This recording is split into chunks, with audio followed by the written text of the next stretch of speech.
kulanti wanaagsan saaxiibayaal soo dhawaada waxaan muuqaalkan ku dul istaagi doonaa mucaaradka Soomaaliya oo dabin siyaasadeed oo halis badan ku dhacay iyo weliba ceeb weyn oo aan soo kabasho lahayn. dhowr iyo 10kii saac ee ugu dambeeyay waxa aad la isku weydiinayaa war mucaaradku sababtay sidan u sameeyeen maxay tahay ma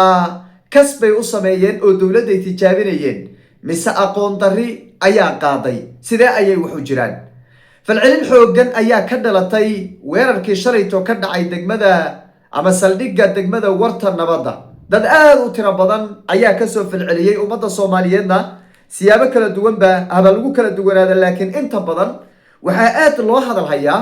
arrintan mucaaradku ay sameeyeen mid horay u dhacday ma aha in mucaarad hub wata intay soo baxaan ay saldhig gudaha u galaan oo ay xoog ku jiidhaan laamihii amniga ee saldhiggaasi ilaalinayay. haddaba sidee ayay wax u dhaceen? dhaawac intee dhan bay u geysanaysaa mucaaradka dhanka kalsoonida shacabka iyo weliba horow socodka siyaasadeed ama hanaanka siyaasadeed ee mucaaradka dhaawac intee dhan ayay u geysanaysaa? bal waan soo qaadan doonaa, waan dul istaagi doonaa. dhinaca kaleeto ciidamada booliska Soomaaliyeed ayaa digniin culus ka soo saaray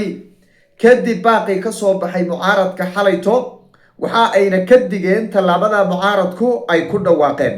haddaba tallaabadaasi maxay tahay iyadana waan dul istaagi doonaa. dhinaca kale wasiirka gaashaandhigga ee dowladda federaalka Soomaaliyeed Axmed Macalin Fiqi ayaa dalbaday in mucaaradka la soo xidhxidho la maxkamadeeyo gebi ahaantoodba oo maxkamad la keeno. hadalkan wasiirka ayaa kusoo beegmaya xilli xasaasi ah, mucaaradkuna ay tirsanayaan in weerar loo geystay oo rag iyaga la socdo ciidankoodii ka mid a la laayay, qaar kalena la dhaawacay, naftooduna ay halis gashay oo iyaga naftirkoodu ay si dirqi ah uga badbaadeen weerarkaasi dowladda federaalku ay ku qaaday. haddaba hadalkaas Axmed Macalin Fiqina waan soo qaadan doonaa, mucaaradka iyo shirarkooda iyo halka ay ka taagan yihiin iyadana waan dul istaagi doonaa, falcelinta shacabkana waan soo qaadan doonaa hadduu alla idmo. soo dhawaada idinkuna muuqaalka like saaro, aragtidiina igula wadaaga qaybta commentiga. aan ku bilaabe shalayto waxaa dhacay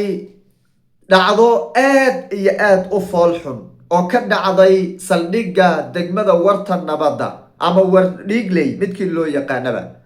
saldhiggaasi waxaa gacanta ku haya ciidamada dowladda ee booliska Soomaaliyeed, waxaase galay oo meesha aaday oo weliba damcay in xoog uu ku galo mas-uuliyiin rag odayaala xilal soo qabtay oo dalkan u soo adeegay waa Soomaaliye, oo madaxweyneyaal, ra'iisul wasaareyaal, wasiiro iskugu jira ayaa goobta tagay iyagoo tiknika wata oo hubaysan ayay saldhiggii tageen. waxaa nasiib darro ah nin madaxweyne soo noqday ama wasiir soo noqday ama ra'iisul wasaare soo noqday, dalkan u soo khidmeeyey, u soo adeegay, isagoo waxba wadanin oo xataa qori aakay aan haysanin intuu xil qabtay haddana ku kortabcaday boqolaal tiknika in uu kala garan waayo waxa sharciga iyo waxa sharci darrada ah. saldhiggan waa saldhig ciidan. adigay daawanaya waxaa laga yaabaa inaad iga aragti duwan tahay, balse waxaan rabaa inaan isku meel ku keenno. dadkan waa Soomaali, midka mucaaradka iyo midka meesha haystaba. waxaan rabnaa marka inaan kala garsoorno xaqiiqada laga hadlo. ummadda Soomaaliyeed commentiga ayayba kaga soo jawaabtay oo iyadu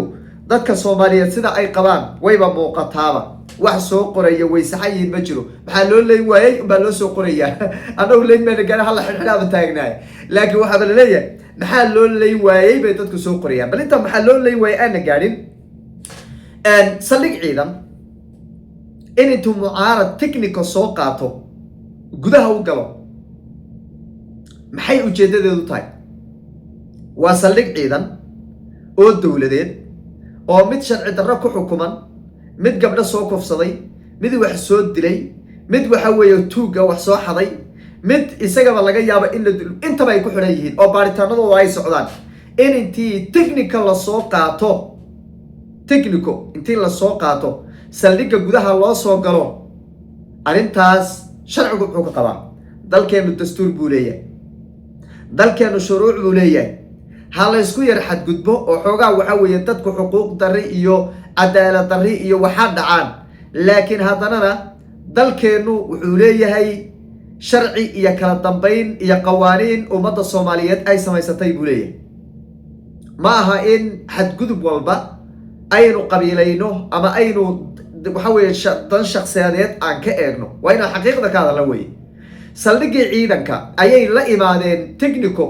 ayagoo wata arba weliba wuxuu Sheekh Shariif xoog baa ku gelayaa saldhig xoog baa ku gelayaa oo maxaa loo gelayaa ma ina Sheekh Shariif baa kaga xidhan maxaa loo gelayaa sabab shaqadiisa miya ma aha shaqadiisa ma maxaa loo gelayaa marka maxaa saldhigga loo gelayaa ceeb baa dhacday nimanka waaweyn ee madaxweyne Sheekh Shariif uu hogaaminayo ee ra'iisul wasaare Xasan Cali Khayri uu ku xigo ee wasiir hore Cabdiraxmaan Cabdishakuur uu ku sii xigo ra'iisul wasaare hore aan dhahay raalli hada ra'iisul wasaare hore Saaci Surdoon uu ku jiro ee waxa weeye ra'iisul wasaareyaasha iyo madaxweynayaasha dhowrka iyo wasiirada ka sii daran ee waliba wasiiradii eedaha soo wada qabtay arrinta shalay ay sameeyeen waa ceeb siyaasadeed oo aad iyo aad u weyn waliba ka soo kabasho male waxay lumiyeen taageero waxay lumiyeen kalsoonidii shacabka waxay lumiyeen boqolaal taageersanayd baa saaka ka leexatay oo ogaatay nimankan waxay u ordayaan u weeraxsan yihiin inuu yahay oo kaliya say xukunka ku qaban lahaayeen dhaqaale waxa weeye ku heli lahaayeen kaliya maxaa dadka loo xidhaya war ma dowladan dad xidhin baa dowlad noqonaysa war xadhigu soo sharci ma in la xidho qofka dembiga sameeyey laamaha ay qusaysan lala xidhiidhiyo baaritaan lagu sameeyo soo nidaamka dawliga ma nidaamka dawliga muxuu waxa weeye u yahay loo order wuxuu yahay maxaa loo sameeyey soo in lagu kala cabsado oo qawaaniinka lagu kala cabsado qof walba oo kala cabsiba sameeyay lagu qof walba wadadiisa lagu mariyama seen loo xidhay taasi marka waa yaan daro in odayaashii dalka xilal ka soo qabtay xasilooni daro iyo amni daro ay abuuraan aad baan uga xunahay midda dawladda waa la tijaabiyey shalay tijaabo fiican baa laga qaaday waxaa la tusiyey in saldhigga la qabsan karo waxaa la tusiyey in waxa weeye xarun dawladeed la qaadan karo waxaa la tusiyey in madaxtooyada hadhow la soo weerari karo ayaa la tusiyey tijaabay ahayd marka dawladda war baa u yaala Axmed Macallin Fiqi wuxuu yiri waa soo waa in la maxkamadeeyo buu yiri oo xubnaha mucaaradka la maxkamadeeyo af waxba ma tarayo ficil baa la rabaa qof sharci waa in loo sinaado ninka odayga ka hadlay degmada Kaaraan iyo midka ka hadlay ceelasha biyaha dawladdu way soo xidhaysaa kan mucaaradka ee maantona waxa foofaya ee Cali Dheere taageeraya ee Cali Dheere aan taageersanahay ee waxa weeye maantona qaylinayana cid soo xidhaysa ma jiro way loo soo xidhi laay dadku waa inay waxa weeye sharciga u sinaadaan waa in qofka siyaasiga iyo qofka shacabka sharciga ay u sinaadaan weeye hadday sharciga u sinaanin dee dalku foodu waxa weeye ku sii soconaya foodana waxaan ka soo marnay waad garanaysaa marka Axmed Macallin Fiqi wasiirka shaandhiga isaga laga rabaa mucaaradkaas walaaladii waliba kuwii dad ugu dhawaa inuu la tacaamulo oo talaabo sharci uu ka qaado midda kale nimanka mucaaradka waxbaan hagaajinaynaa leh shacab baan u turaynaa leh shacab baan ka naxaynaa leh ee wanaf inta soo dhawn sadlanka imaaday waa nimanka taageeraya dulmiga iyo tacadiga ka jira Jubbaland waa nimanka taageeraya 30 nin oo qaarkood sanadara oo xidhan Kismaayo nimanka ku garabsiinaya Axmed Madoobe eele waxa weeye waa maxaa loo dadka waxa weeye waa asxaya Axmed Madoobe maxaa loo diidaya doorashadiisa ma la aqoonsado niman kale weeye oo u kaabe garanay maxay ku kala duwan yihiin sanadara xidhan hal maalin Sheekh Shariif oo ka hadlay maad maqasheen sanadara xidhan iyo mas'uuliyiin hal maalin madasha sanad bixinta oo ka hadlaysa oo le nimanka maxaa loo haystaa maad maqasheen nimanka marka way cadaysteen warkoodu waa in dawladdu talaabo ka qaado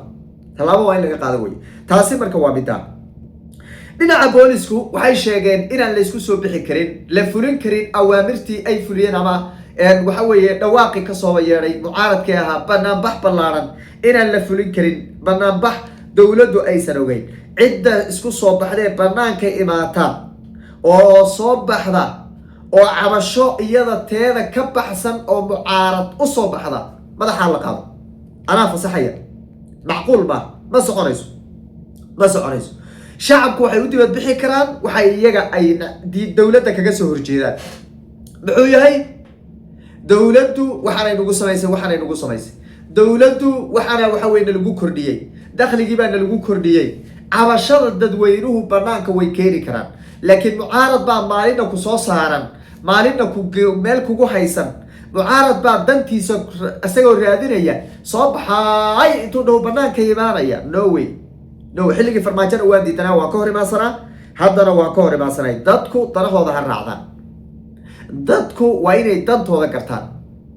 xasan ninka bedelaayey ee kursiga ku bedelaayey ee ka bedelaayey wax xasan sidaa uu hadda u dhaqmayo oo isagana u dhaqmay wax ka duwan maba jiraba dawladdeenu waa tabar yar tahay dhulkan la isku haystay hadda soo baxay leeyahay dadka lagu leynayana waa dhul dangu dawladda xaq u leh say rabtay ka yeeli dastuuriyan iyadaa iskale shacabkana mar hore aan ku idhi waa dhul danguuda ha ku dhimanina dhul danguud oo dawladi leedahay maxaad ugu dhimanaysa adugu maxay sheekh shariif iyo been kaaga dhaadhicinayaan dhulkan berita kii imaado wuu kaa kicin isagu markuu imaado wuu kaa kicinaya farmaajo hadduu soo noqdaa kaa kicinaya ee la leeyahay shacabka u roonaa la leeyahay kaasaa kaa kicinaya cid walba imaato gabadha gashaantiya hadday xukunka qabato kursi dhulkaa way kaa kicin shacab baa iskale maadaa iskale dawlad baa iskale dawladdu iyadaa maamulanaysa xaqna iyadaa ule maxaad ugu dhimanaysaa marka wixii dhulka danta guud loo dibad bixi mahaye wixii kaleeto oo dan ah oo shacabka ka maqan ama saafisoo dawladda ay ka reebeen oo la sii waayey taaha loo dibadbaxo haddii loo dibadbaxayo laakiin dhulka Siinaay iyo dhulkaasa loo dibadbaxaya oo la dhahaya dawlad baa dad